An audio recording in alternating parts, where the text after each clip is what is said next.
Hello, welcome to episode 2 of SaaS Class. We're back after a little hiatus. How's everyone doing? Yeah, doing good. Ready to go. Little ready to go. Little travel. It's summer is upon us. Here we are in June. We're hoping to get our monthly cadence back and rolling, but with travel and work and everything, it's not easy. If you guys figure out some audience has some tips and tricks for us, let us know. And as always, we have one big problem to solve. This is a juicy one.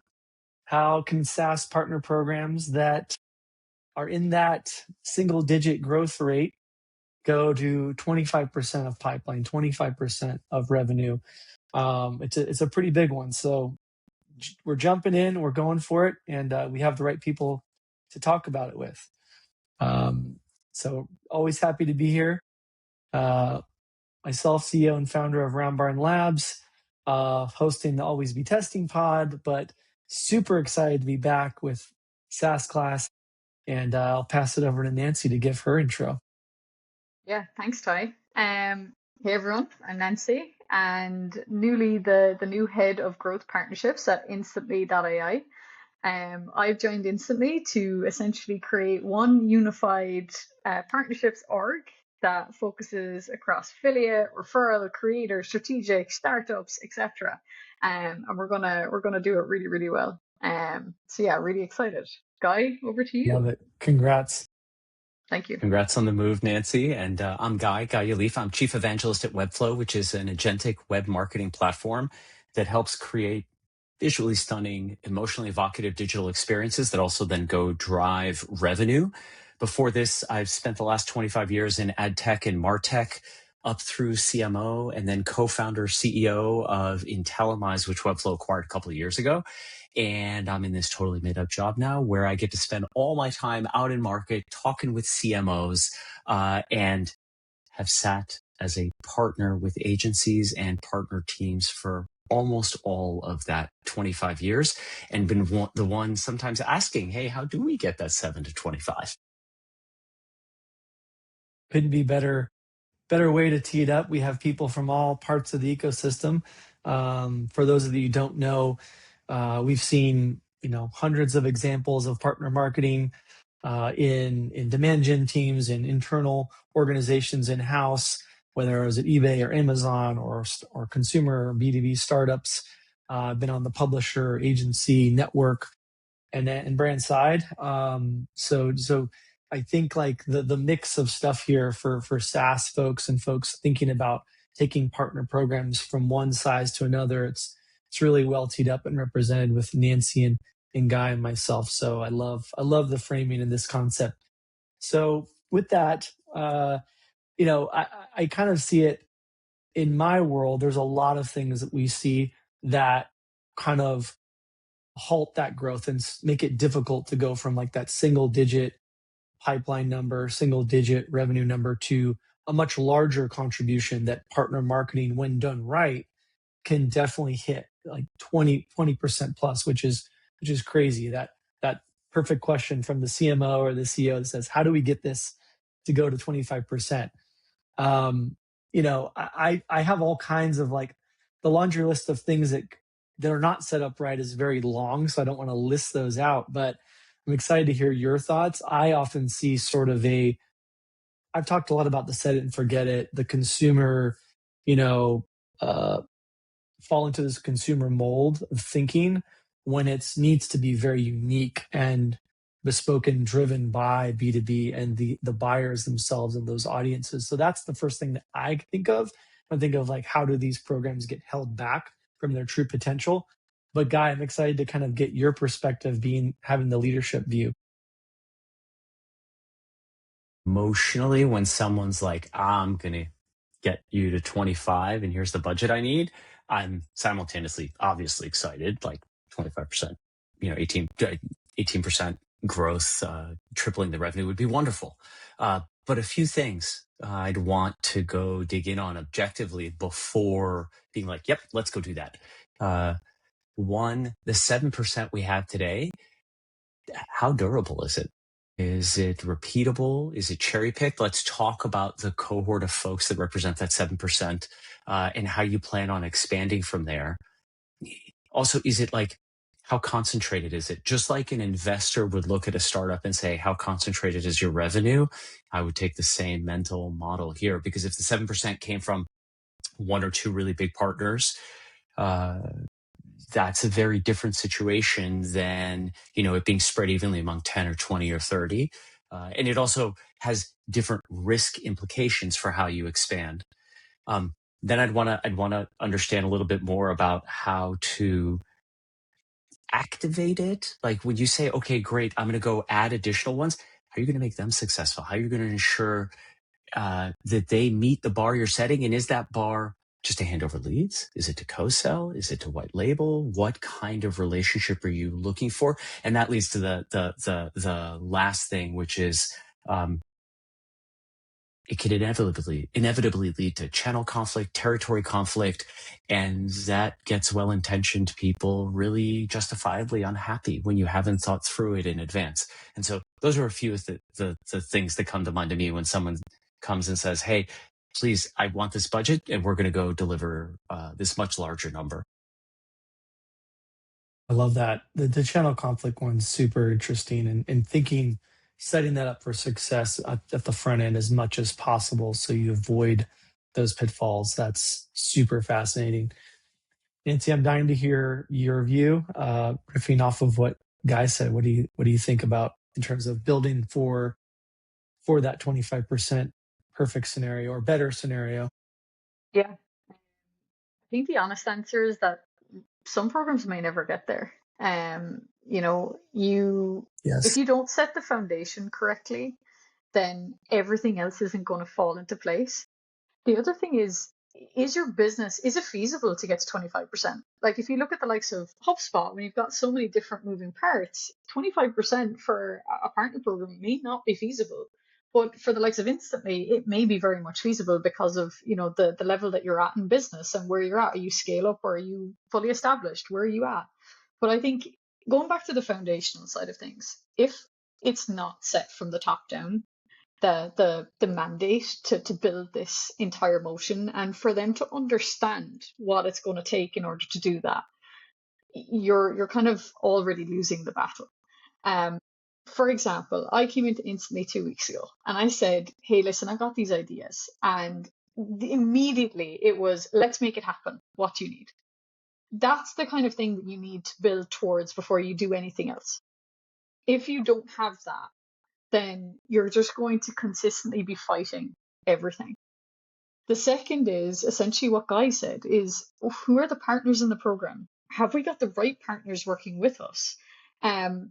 Ultimately, you could have 10 fantastic partners and they could be the entirety of your program. And they might be better than having 1,000 either mediocre or, maybe not right fit, maybe dormant, may pop up every now and again. It just creates more admin for your team and it creates more cost ultimately because you need more people to manage these mediocre partners. You need to be able to figure out that ICP and then that partner ICP and figure out ultimately who do I need to be working with and where do I need to be working with them, where does my audience hang out, where do my customers hang out, and then target those areas with the right partners. Otherwise, it's not going to work. After that, I think one of my biggest things is partner experience. And I was like really, really, really like determined at HubSpot to build the best partner experience in the affiliate program. And I'm now doing that here at Instantly as well.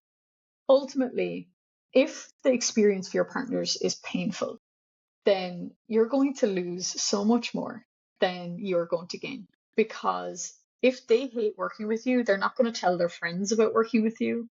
The word's not going to get out that, hey, this is a great place to work or this is a great place to partner with. And ultimately, you need to be able to have that human contact. You need to be able to see them as an extension of your sales team. You need to be able to see them as part of the business and the business's success. If you don't, then it's not going to work. And then the last thing is, like, everyone talks about attribution.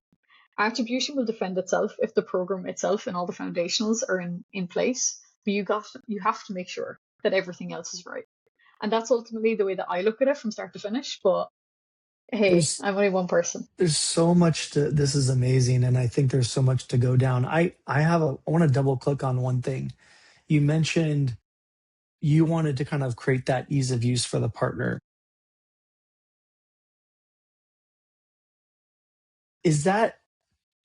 Are there moments where you've had to kind of like educate people internally on that? And to like what extent in your work experience, generally speaking? I'm dying to hear it because I think that I don't want to dwell on the mandate piece because it's one level, but I'm super curious about some of the things you've gathered from either having that baked in or having to kind of educate people on the importance of being long-term pro partner, good partner experience. If that makes sense. Yeah, no, it definitely does.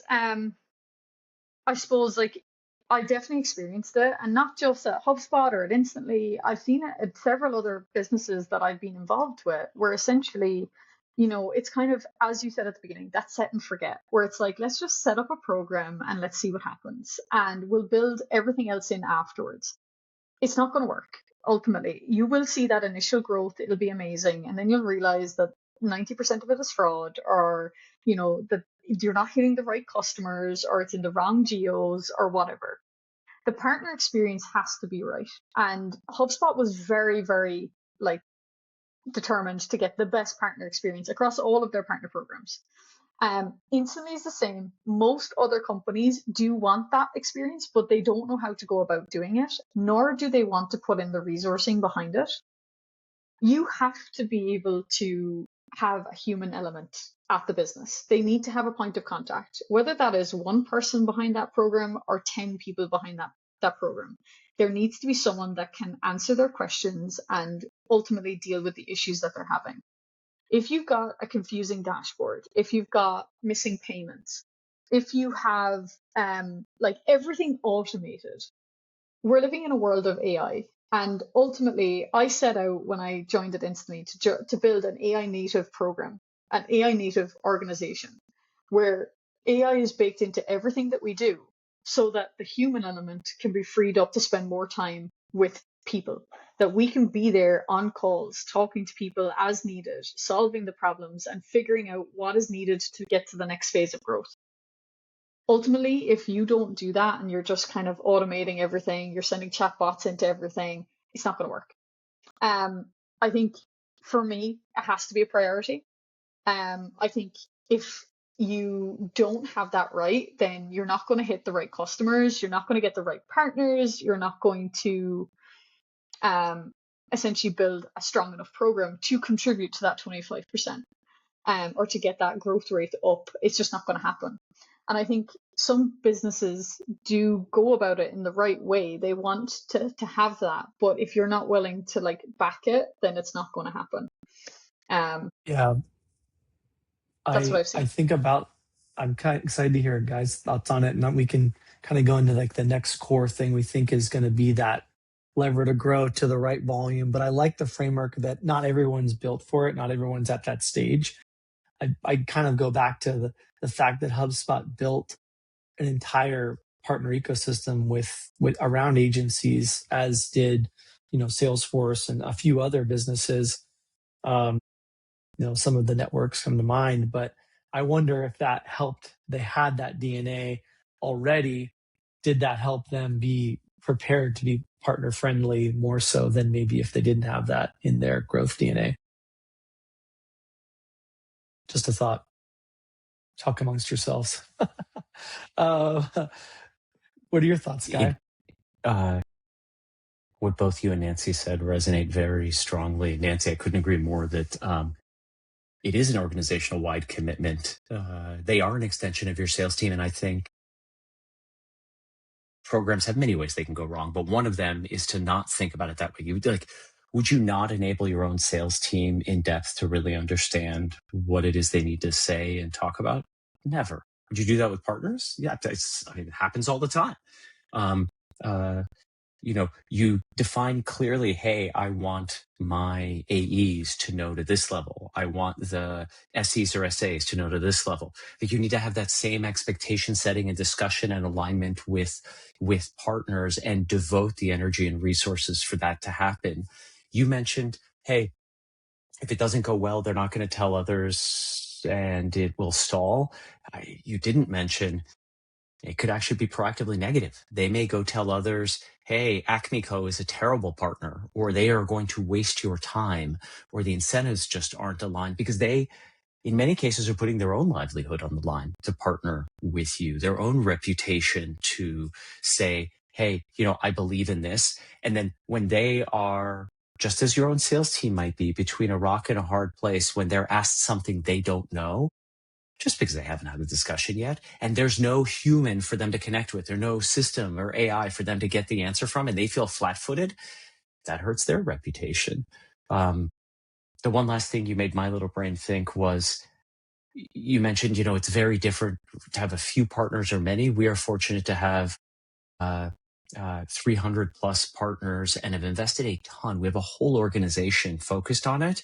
And we have a university to train them. We have certifications. We have levels so that they can have this like transitive trust of, hey, I'm like an enterprise certified partner. I'm just a beginning partner. And but to choose which direction you're going, mass, few, both, just like you would with customers. You might do an ABM motion over here. You might do something a little more mass and self-serve over here, or cover them both to have that same level of rigor that you do when you're attracting customers as you try to attract partners who like begin as a customer you're wooing in terms of the motion, then turn into a salesperson you're enabling again in terms of the motion. Like putting those pieces together at that level of rigor, to your point, not all orgs are ready to do that or will get enough benefit out of a partner program to make that level of investment. That's so amazing. Yeah, that makes me think of so many things. I think that what makes partner marketing in this context like so fascinating. You're kind of blending these like economic principles and incentives. You've got the psychology element to it. You have the growth, motion and the math involved in the business side of it. It's so interesting. And I think that's what draws me, and I think to an extent, perhaps you both to it all. The other thing we kind of talked about was in terms of getting to that next level of volume and growth and success of a proper partner program was around, how do we think about the activation piece? How do we think about getting outside traditional? How do we think about, you kind of alluded to avoiding the channel conflict earlier, Guy, which I think is great, and like turning it into a proper flywheel for those that want to use that term, or a growth loop. From me seeing so many programs, I am often, I'm surprised and I'm not surprised, but the activation layer is always a lever to look at that is lacking. And I think it goes back to what, Guy mentioned around, is what's in there currently sustainable? There's so many ways to poke holes at it, as an investor would look at an investment to say, do we need to have a better conversion to activity? What are the resources that we are using in a regular clip to get that activity? And there's a lot there, so I don't want to like take all the air on that one. I could talk about it forever, but I'm curious to hear how you're thinking about that. Maybe Nancy can give us a little bit of a framework of some of those levers at the next level of figuring it out. Yeah. This is actually very timely because I've been speaking to people like over the last number of weeks about activations, and ultimately like activation flows are sometimes where partner programs go to die. Um, just simply because someone asked me the other day, I had a networking call with someone in B2B SaaS the other day, and they asked me like, how do I activate my partners? I created this recruitment center thing. I created a resource center. I set up the onboarding emails that I have a particular passionate hate for. Like, ultimately, like, everything was just Googling, how do I activate partnerships? And they just did that. That's what they did. And that's not going to work. It's not going to work at scale. It might work for like your long tail partners who may never want to have contact with you, may just want to put links into certain pieces of content, or may want to have it at the bottom of their email for, you know, one-to-one client referrals or whatever. And that's fine if that's what they need. But in today's world where AI makes everything possible at scale, like, it needs to be relationship first. And I sound like a broken record here, but you need to be able to build a relationship with each individual partner. You need to ultimately know who you're working with. The second thing is tooling. What are they using? What are you using? What is the tool that you're trying to have them promote? And do they have access to it to actually test it and try it out and create the content that they need? The other thing then is, you know, incentives and creating regular content. Like, how can we create that content engine to keep moving? But not just that. I think one of the biggest things that I've seen as a big fail in partner programs is creating generic content and giving them, like, you know, here are the top things that you can create, and everyone is X versus Y or the best whatever in 2026. That's fine. They're like the top things that you would like to be ranking for. Amazing. But going into each individual partner, and let's just take an affiliate partner, for example, you go into them and you need to look at their tone of voice on their website. You need to see what kind of content that they're publishing. You need to see who are their readers, who are the people that visit this website. And then you need to be able to find a spot for your brand to fit naturally within that entire space. No longer does the internet accept, you know, a dog in the middle of a sheep field farm thing, because it's just not going to work ultimately. Um, and so that's like the biggest thing. I think onboarding flows, like, yes, you kind of have to have them, but they're so outdated. They're so boring. I literally just had this conversation here. Everyone has the same onboarding flow where it's like 2 weeks worth of emails. You might get 7 emails, and then it's, you know, everything is just, you know, here's our ICP, here's your content, here's your link, and they're just boring. Like, introduce the human earlier, get them in front of a person, have them talking to someone, even if that's never over a call. That can just be like over email. It can be over text. It can be over Slack. It could be over WhatsApp. Lots of partners WhatsApp me lately, or LinkedIn DM me, and that's okay. I'm happy to have the conversation there. But I think if you're not going to meet a partner where they're at, or you're not going to actually, like, as Guy said earlier, like, if you're not going to build them in the same way that you would build your sales team, where essentially you give them the resources that they need to sell the product, then you're not going to win. Build the right incentives, create that content engine. The incentives need to match where they're at. You know, the big thing is, you know, if you've got a product that is $10 a month, 30% of that could be amazing, or could be nothing. But if you've got a product that sells for $1,000 a month, 30% is now very, very attractive, but it's also very, very expensive for you in the long term. So you have to be able to make sure that the incentives fit correctly, and you're building out the right incentives at that activation layer. You really only have like 48 hours to capture a partner. And that 48 hours is the most important that you'll ever have in your program. If you lose them, then you're going to have a very, very hard time getting them back. The, That's what I've experienced. the, the thing I love about this, and it's so validating, and it's like, obviously the explosion of AI is all the rage. It's, you know, it's central to what you're building, and I think you said it earlier, and it's central to what guys live through in building and evangelizing and educating. And I think that it's so cool to hear, you know, literally one of the best in the business be like, it's human, it's relationship, it's a conversation, it's this, it's being human with somebody and talking to them. And I think that's just such an amazing, mind blowing thing for people in 2026. I don't think they fully realize. I mean, all of these, there's so much happening in better, we're adopting crazy amounts in help outbound and support our teammates. And I know you are with all kinds of AI tools and from Claude to you name it to custom to but think about how important it is to have someone on the other line that you connect with and actually care about and actually understand. And I think that is, it sounds super cliche and maybe like a tad hokey, but I think that's just a huge part of it.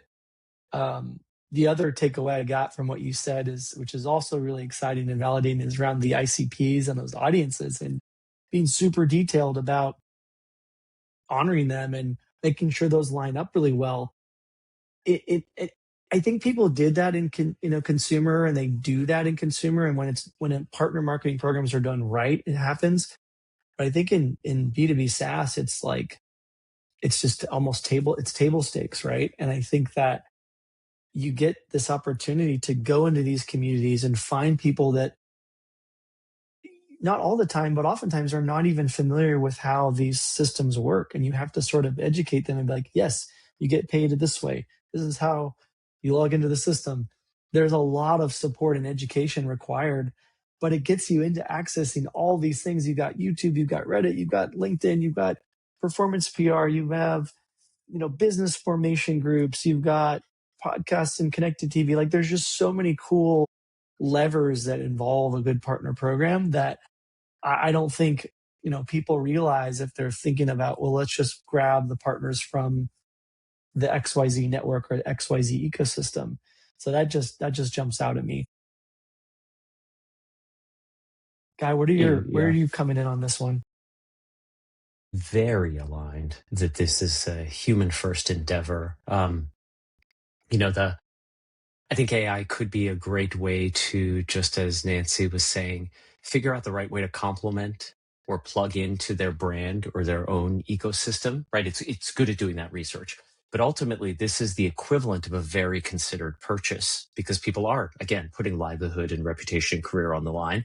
I don't think this is something that will go automated unless you're in like affiliate land. Okay, maybe. But when you're talking about a deeper agency or other kind of partnership, to go think through. I couldn't agree more on the incentives, like your sales team, and to think through, use tools to go help understand what is the audience overlap.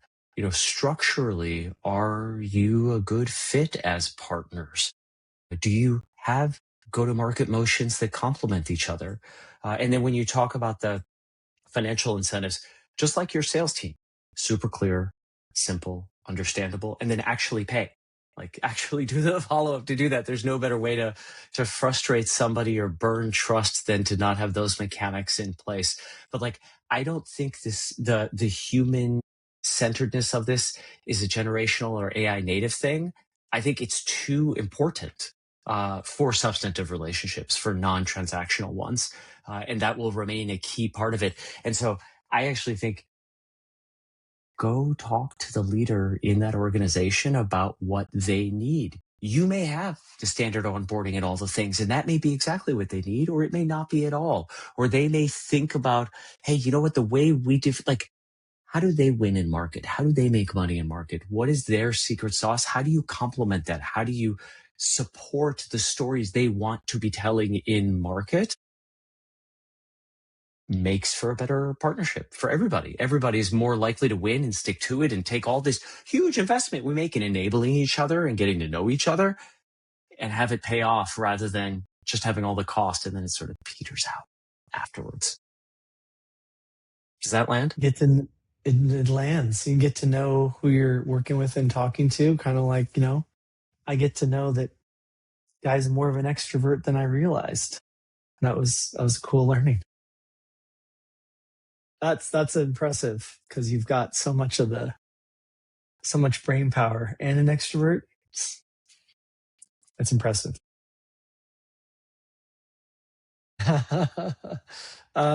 We're coming into our third and kind of final theme of how do we go from, good to great, I guess we're saying, from in a partner program.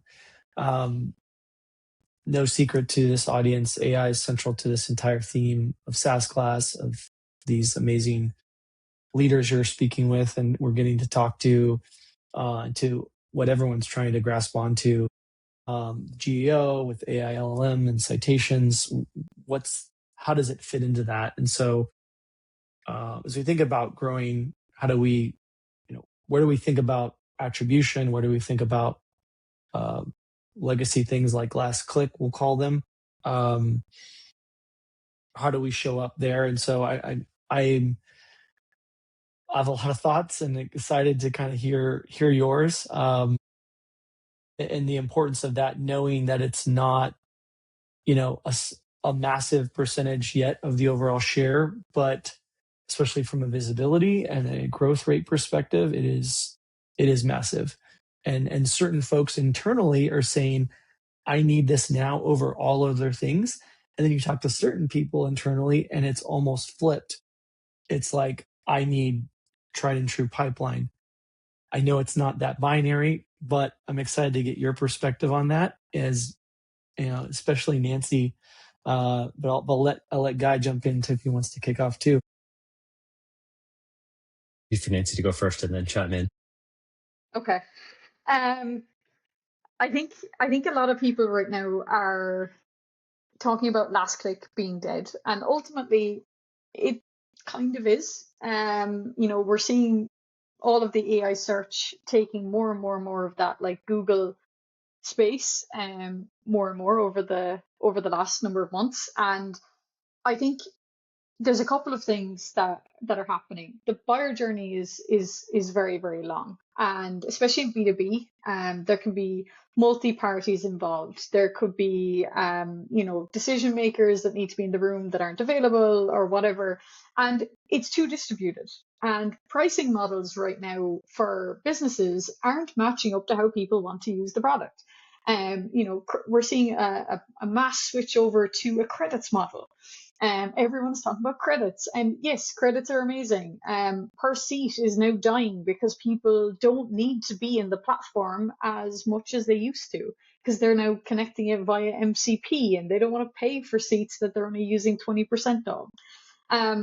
Ultimately, I think when it comes to attribution, you now have multi-touch attribution at play here, which is something that a lot of businesses have been talking about for years and have been trying to implement, but ultimately didn't, or only put something light in place.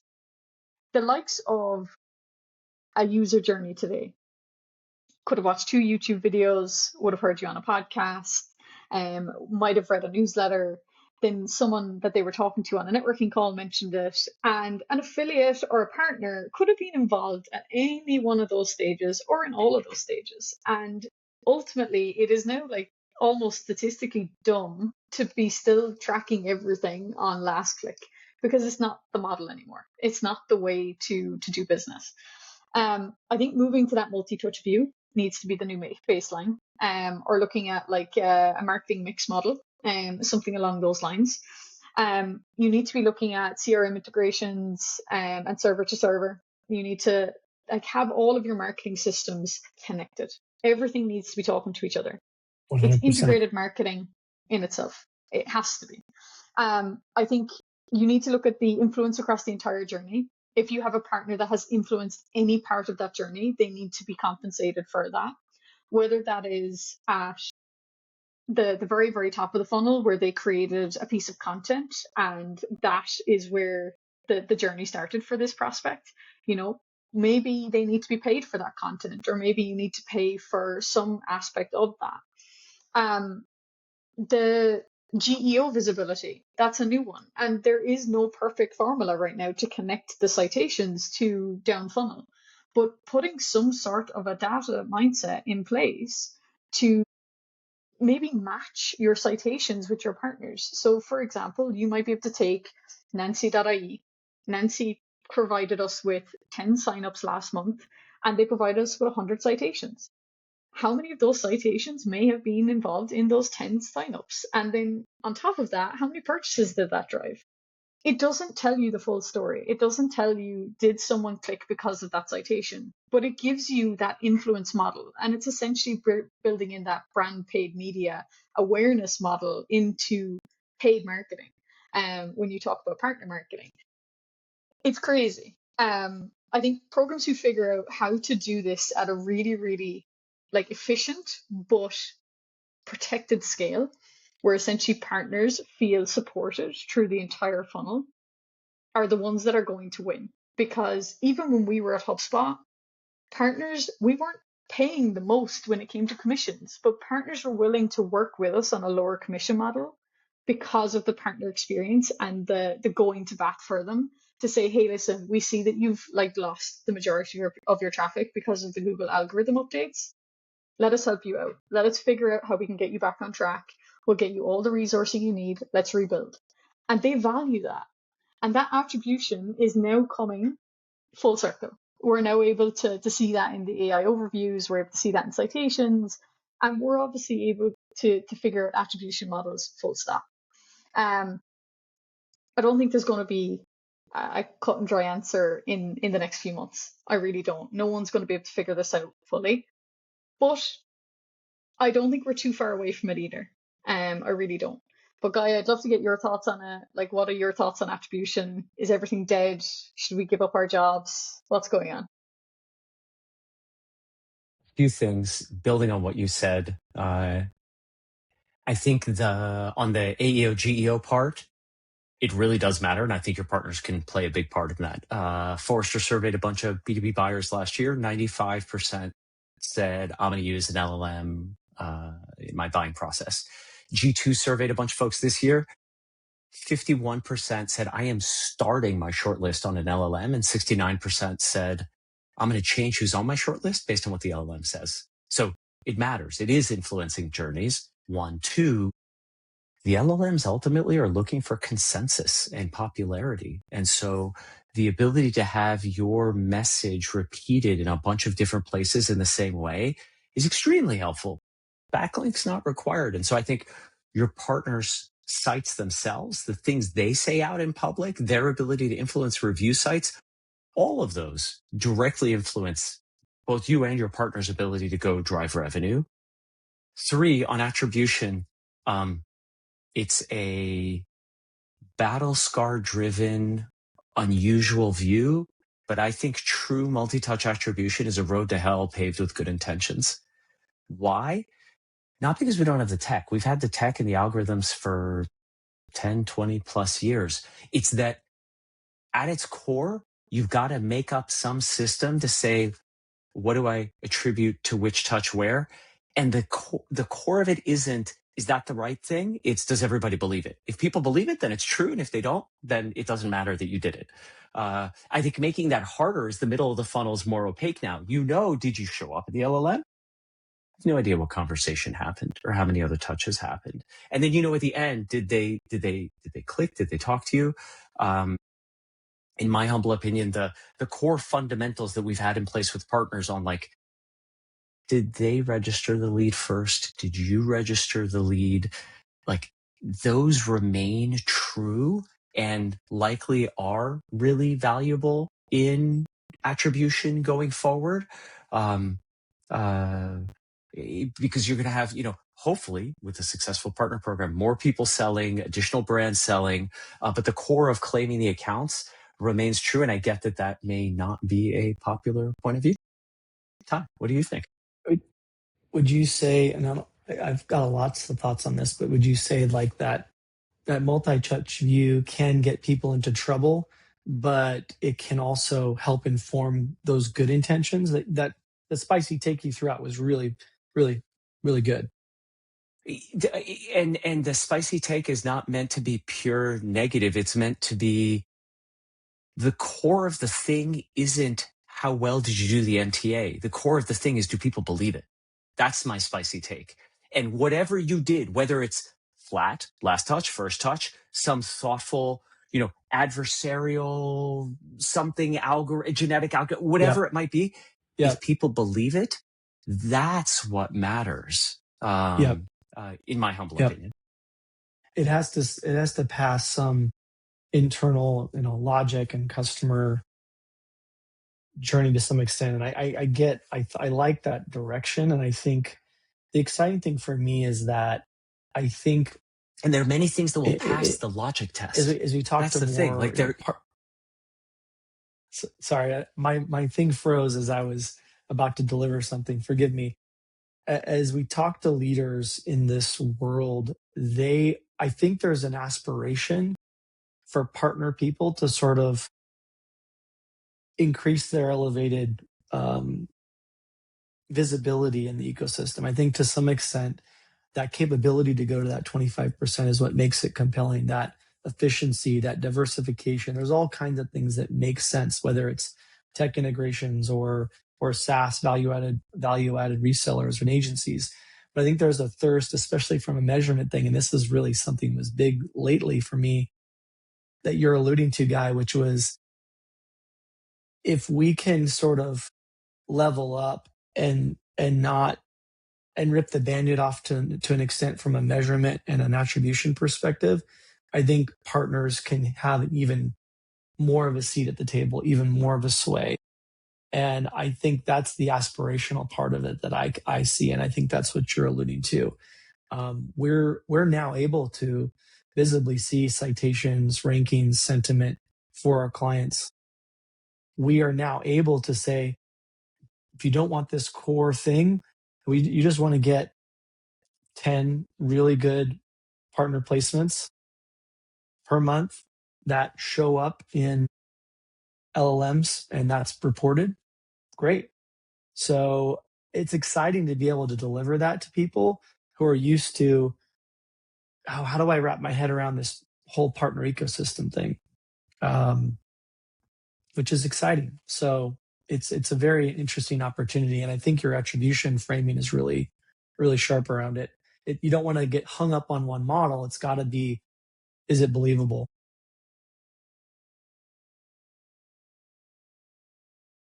Am I back? No, you're back. We heard all of it. Did I cut out? Okay, good. You're good. You're good. Yeah, I agree. And I think one thing that you said there, Tye, around getting 10 really good partner placements and having that show up in LLMs.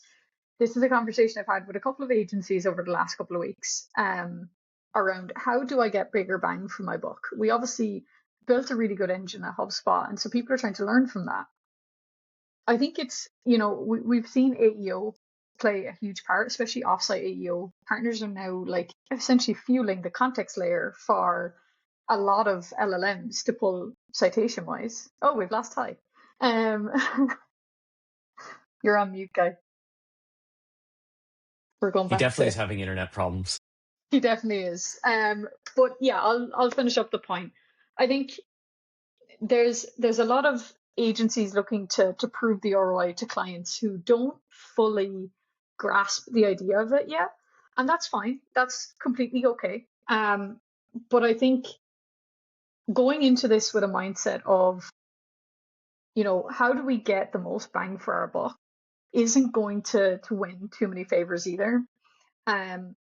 If you're in the startup scale up phase where you need to get more, then going for smaller publications with lower DR is likely going to be better than going for the mammoths in the industry, because you're going to have to spend the same amount for one partner that you could get 10 different partners for, and you might be able to get more citations out of it, and it may build up that context layer, which is great. But, and Tye is back. You're back. I was just finishing up the point around the agency side of things. I think one thing for all businesses right now who are looking at AEO and who are taking it seriously or who are looking to get into it isn't so much that, hey, I'm going to turn on all of this visibility tracking and this is going to be my source of truth. It is a representation of what's actually happening. You can't guess what every single customer is going to type into an LLM about you. And ultimately, I think it's something like 1% of every single prompt is different. There's only 1% that are similar to each other. And so the representation that you have in any AI visibility tracker is going to, inform the rest of what you're trying to do. But you can't take that as gospel. You cannot take that as this is how well I am doing. For the likes of companies who are tracking, they're coming out with these big numbers that, hey, I've grown this and I've done this. Yes, you have, but it's a representation of what's actually happening. It might not be true. It might be just true for the numbers that you're tracking. And a lot of these companies are now coming to you and saying, hey, here are the prompts that you should be tracking. Look how well you're doing. And it's like, yes, you've created the prompts based off of my FAQs. That is not going to be completely accurate. I think in the last episode, Tye, or no, it was you, Guy, that said, run your LLM over your gong calls and find out what the actual questions customers are asking. And you should do the same thing across your emails, across your AI chatbots, across your gong calls, across everything that your customers are touching off of. And find out exactly what you should be tracking, not just for vanity metrics, because that's the new thing right now, is just vanity metrics. It's to actually find out what people are trying to achieve by finding your solution, your product. Tying it back to the customer. And as we come down the home stretch and talk about, hey, here's one actionable thing you can take away, or here are a couple actionable things you can take away, that it's building off of that Gong AI LLM connection, that opportunity to listen to customers. I think that's a really resonating reminder that this is not a one size fits all view, as these solutions are trying to say. You've got to kind of go a layer deeper, and talking to the customer or listening to those conversations is a really good way to do that. To your point, Guy, where is your head at in terms of things that you suggest people take away from it to get to that next level of growth with partners? Reflecting back on this conversation, the number one for me is Nancy opening with it's human. That ultimately, when you're looking to have deeper if you're going to go from 7 to 25, unless you're doing something very mass, chances are very high that you should be talking to humans to help shape how you can help them shape their business, improve their business. LLMs should have a big part of it. Partners can have a big impact on LLMs and how you drive top of the funnel, but it begins with humans. I love that. If you think back of all the great partner programs that have existed and are currently in existence, the connection that a brand has with their top 10, top 20 is probably a pretty good corollary. It's probably a pretty good temperature check. How well do you know them? How on good terms are you? And even, do you think about the teams within the ecosystem, your relationship with other key stakeholders, whether it's a team that you're leveraging externally like an agency, or your internal teammates, or your leadership buy-in, to take that theme even further, Guy, there's like that human element goes beyond just the partners in your program. It goes to a number of other parts of it, of who's helping you ultimately build that from the top down. So I think it's a phenomenal way to end it. I'll throw in a little offer as a concrete next step. Take a look at the recruitment and activation. We always find opportunities to provide suggestions and education around that, and it's something that's near and dear for me, and that's one I would suggest people look at. If you want us to look at it, we can. But I really loved where this conversation went. And Nancy, any closing thoughts for us? Nothing too big. I think it's just, build a realistic roadmap to getting to that 25%. I think I've definitely seen a lot of companies saying, oh, we'll do it by end of year. No, you won't. And if you do, you're not going to do it in a sustainable way, nor are you going to do it in a healthy way. You're going to bring on partners that are not good fits. You're going to bring on a lot of churn. And ultimately, if you want to build a good partner program, you need to do it in a sustainable, human, partner driven experience. It needs to be everything, all encompassing. That's kind of my final closing thought. Just keep the human in mind. I love it. Episode 2 of SaaS Class is in the books. We are firing on all cylinders. Now we're back, and we're going to be back again in July. I think who knows? Maybe we'll see if we can get a guest appearance out in New York if we play our cards right. At least maybe one of us or two of us. But I couldn't be more just grateful for you guys and the conversations and how fun this is and how interesting it is. And I hope people continue to throw out ideas and push back and give candid feedback of what they prefer to see, what they want to see. The one big problem thing I think is such a great framework. And I thank you, Nancy, for throwing this one out for us today and us diving in. And I feel like it's a topic that is we could do multiple parts on and probably write a book about, but we'll save it to one pod episode for now. Thanks, Love it. everybody. We'll see you next month. It was Thanks a lot of all. fun. Looking forward to the next one. Thanks, Guy. Thanks, Nancy. Bye. Bye.